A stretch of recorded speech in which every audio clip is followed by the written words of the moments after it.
అదేదో సినిమాలో హీరో వాడిన డైలాగ్ రౌండప్ చేసి కన్ఫ్యూజ్ చేయొద్దు అన్న చందంగా పాలమూరు ప్రజలను అటు అధికార పార్టీ ఇటు ప్రతిపక్ష పార్టీల నాయకులు రౌండప్ చేసి మరీ కన్ఫ్యూజ్ చేస్తున్నారు. గత 9.5 సంవత్సరాల కాలంలో అధికారంలో ఉన్న బీఆర్ఎస్ నాయకులు ఇష్టానుసారం వ్యవహరించారన్న ఆరోపణలతో అసెంబ్లీ ఎన్నికలకు ముందు ప్రస్తుత అధికార పార్టీ నాయకులు ప్రచారంలో ప్రజలకు అనేక విషయాలు చెప్పారు. ప్రభుత్వ స్థలాల కబ్జా, పురపాలక నిధుల పక్కదారి, ఇష్టానుసారం అక్రమ కట్టడాలు, పథకాల అమలులో నిబంధనలకు నీళ్లు, ఇలా ఒక్కటేమిటి అనేక విషయాల్లో ప్రజలకు పాలమూరులో జరుగుతున్నదేమిటి అనే విషయాలను వివరించే ప్రయత్నం చేశారు. ఎన్నికల్లో ప్రజల తీర్పుతో కాంగ్రెస్ పార్టీ నాయకులు ఘన విజయం సాధించారు. అదే పార్టీ తెలంగాణలో ప్రభుత్వాన్ని ఏర్పాటు చేసింది. అంతా బాగానే జరుగుతున్నా గడిచిన నెల రోజుల్లో ఏ ఒక్క అంశానికి కూడా లెక్క తేలలేదు సరికదా. కొత్త ఆరోపణలు మాత్రం వెలుగులోకి వస్తున్నాయి. అధికారంలోకి రాగానే పాలమూరులోని అక్రమాలపై పూర్తి స్థాయి విచారణకు ఆదేశాలు జారీ చేస్తామన్న కాంగ్రెస్ నాయకులు కొంత మెతక వైఖరిని అవలంబిస్తుండగా, అధికారం కోల్పోయిన బీఆర్ఎస్ నాయకులు దొరికిన ప్రతి సందర్భంలోనూ కాంగ్రెస్ నాయకులపై, పనిలో పనిగా బీజేపీ నాయకులపై కూడా విమర్శనాస్త్రాలు సంధిస్తున్నారు. ప్రచార సమయంలో కాంగ్రెస్ పార్టీ ద్వితీయ శ్రేణి నాయకత్వం గ్రూపులుగా కార్యక్రమాలు నిర్వహించి అదే పనిగా విమర్శలు చేశారు. నెల గడిచినా ఆ విమర్శలకు ఇవి ఆధారాలు అని ముందుకు వచ్చిన సందర్భాలు లేవు. మరోవైపు కక్ష సాధింపు చర్యలు ఉండవని కాంగ్రెస్ నాయకులు అనేక సందర్భాల్లో చెప్పినప్పటికీ పాలమూరు పురపాలక కౌన్సిల్ చైర్మన్ పై అవిశ్వాస తీర్మానం విషయంలో తప్పటడుగులు వేస్తున్నారా, లేక బీఆర్ఎస్ నాయకుల అడుగుజాడల్లో నడుస్తూ కౌన్సిలర్లు అందరినీ రౌండప్ చేసి మరీ కన్ఫ్యూజ్ చేస్తున్నారా అన్నది తేలాల్సిన అంశం. అదే సందర్భంలో ఎమ్మెల్సీ కవితతో పాటు పాలమూరుకు వచ్చిన బీఆర్ఎస్ నాయకుడు తాను మంజూరు చేయించిన పనులన్నిటినీ నిలిపివేశారు. ఆ పనులు చేస్తూ పోయినా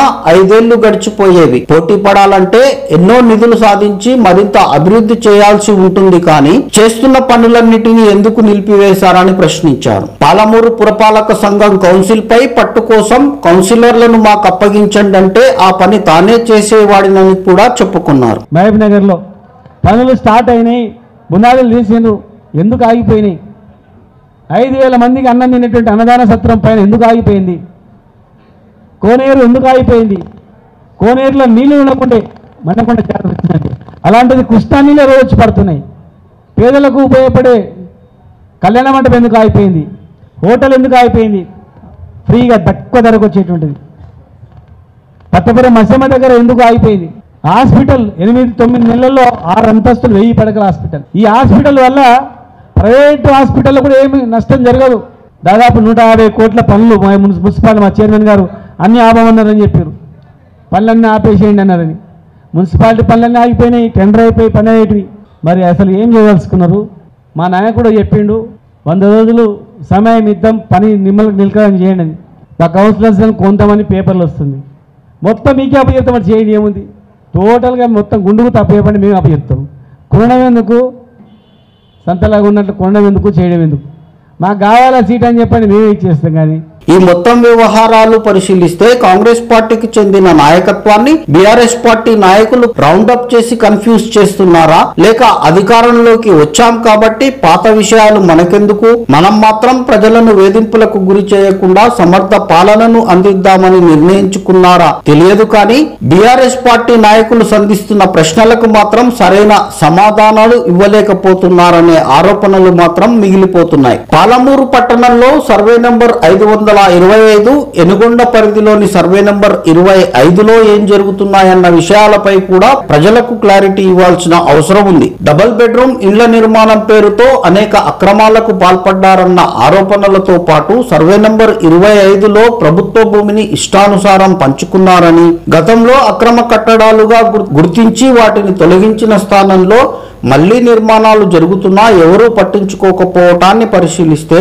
ప్రస్తుత నాయకులు, అధికారులు విమర్శలకు దూరంగా ఉందామని నిర్ణయించుకున్నారా, లేక ప్రభుత్వ ఆస్తులను కాపాడతారా అన్నది తేలాల్సి ఉంది. ట్రస్టుల పేరుతో ఎకరాలకు ఎకరాలే ప్రభుత్వ భూమిని ఆధీనంలో ఉంచుకొని ప్రజాధనంతో వాటిలో నిర్మాణాలు కొనసాగించి అసంపూర్తిగా వదిలేసినా ఎవరూ పట్టించుకోకపోగా, తమకు అనుకూలంగా ఉన్న వారికి చాక్లెట్లు, బిస్కెట్ల మాదిరిగా ప్రభుత్వ ప్లాట్లను పంచటం, అదే సర్వే నంబర్లో నిర్మించిన డబుల్ బెడ్రూమ్ల ఇళ్లను పూర్తిగా నిబంధనలకు విరుద్ధంగా మైనర్లకు, ఇతరులకు కేటాయించటం, నిజంగా అర్హులైన ఒక జర్నలిస్ట్ కు సంబంధించిన ప్లాటును లాక్కొని వేరే వారికి కేటాయించటం అదేమని ప్రశ్నిస్తే సదరు జర్నలిస్టు ఒక సామాజిక వర్గానికి చెందినవాడు, మనకు ఓటు వేయడని అప్పట్లో నాయకులు పేర్కొన్నట్లు సమాచారం. వీటికి తోడు పట్టణ నడిబొడ్డున గల పాత కలెక్టరేట్ ప్రాంగణంలో హాస్పిటల్, హోటల్ తో పాటు మల్టీప్లెక్స్ థియేటర్లు, షాపింగ్ కాంప్లెక్స్ ల నిర్మాణాలు కూడా ప్రభుత్వ నిధులతోనే చేపడుతున్నారా లేక ప్రైవేటు వారికి ఆయా స్థలాలు అప్పగించారా అన్న విషయం కూడా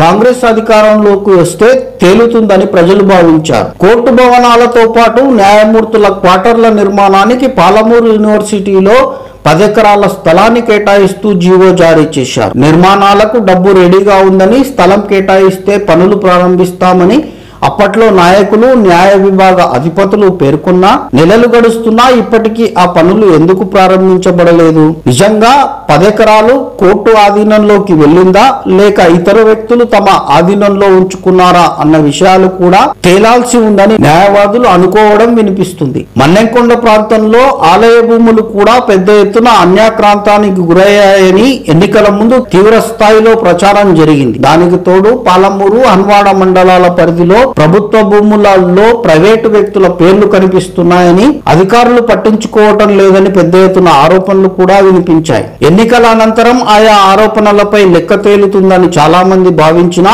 ఇప్పటి వరకు వాటి విషయంలో స్పందించకపోవటాన్ని కూడా పాలమూరు వాసులు నిశితంగా పరిశీలిస్తున్నారు. జిల్లా కలెక్టర్ ఆదేశాల మేరకంటూ పాలమూరు అర్బన్ తహసీల్దార్ కార్యాలయానికి చెందిన పలువురు ఉద్యోగులు డబుల్ బెడ్రూమ్ల ఇండ్ల ప్రాంతానికి వెళ్లి పరిశీలించారు. అదే క్రమంలో ప్రభుత్వ భూముల్లో అక్రమ నిర్మాణాలు జరుగుతున్నా వాటిని గతంలో తామే తొలగించినా అవి ఇప్పుడు ఎందుకు కనిపించటం లేవన్నది ప్రజలు సంధిస్తున్న ప్రశ్న. మహబూబ్ నగర్ ఎమ్మెల్యే ఎన్ఎం శ్రీనివాస్ రెడ్డి ఆయా విషయాలలో సీరియస్ గానే ఉన్నట్టు, అందులో భాగంగానే రాష్ట్ర రెవెన్యూ శాఖ మంత్రి పొంగులేటి శ్రీనివాస్ రెడ్డితో కలిసి పాలమూరులో ప్రభుత్వ భూములు పెద్ద ఎత్తున అన్యాక్రాంతానికి గురయ్యాయని, వాటిపై సమగ్ర విచారణ చేయించి ప్రభుత్వ భూములను కాపాడాలని డిమాండ్ చేసినట్టు తెలుస్తుంది. ఎమ్మెల్యేగా పురపాలక సంఘంతో పాటు అర్బన్, రూరల్ తహసీల్దార్లతో కూడా సమీక్ష నిర్వహించి అనంతరం వచ్చే అవుట్పుట్ ను కలెక్టర్ కు నివేదిస్తే అక్రమార్కులపై చర్య తీసుకునే అవకాశం కూడా ఉంటుందని పలువురు పేర్కొంటున్నారు. మొత్తంగా పాలమూరు వాసులు మాత్రం అధికార, విపక్ష పార్టీ నాయకులు కామెంట్స్ తో పాటు వారు వ్యవహరిస్తున్న తీరు మధ్య కన్ఫ్యూజన్ లో కొట్టుమిట్టాడుతున్నారు. ప్రస్తుతం వినిపిస్తున్న ఆరోపణలపై అధికార పార్టీ పూర్తి స్థాయిలో విచారణ చేపట్టి వాటి వెనక ఉన్నవారి వివరాలను కూడా వెల్లడించి లెక్క తేల్చాల్సిందేనని పలువురు ఉద్యమకారులు డిమాండ్ చేస్తున్నారు.